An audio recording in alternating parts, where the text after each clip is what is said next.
The question is, paano malalaman kung pantay or hindi ang nose after surgery? Yun yung usual ko nakukuhang question sa mga patients natin. So, meron tayong tatlong clue para malaman kung pantay ba or hindi yung ginawang rhinoplasty sa atin. The first clue would be, itatouch mo yung implant in between your eyes and then make sure na nakakapa mo yung implant or the swelling both sides. Hindi pwedeng mas lubog yung isang side, hindi pwedeng mas nakaangat yung isang side.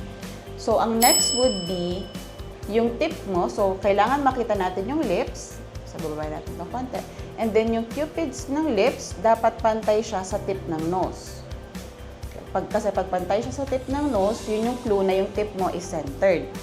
And then, lastly is kapag tumingala po kayo, tingnan nyo po yung butas ng nose nyo, dapat po makita nyo po na pareho sila ng pinupuntahan. So, dapat parehong pataas and parehong pagitna. If it is going to the right or going to the left, pwedeng nagde-deviate po yung tip ninyo. So, yun yung mga clues para malaman kung pantay or hindi ang result ng rhinoplasty after the surgery.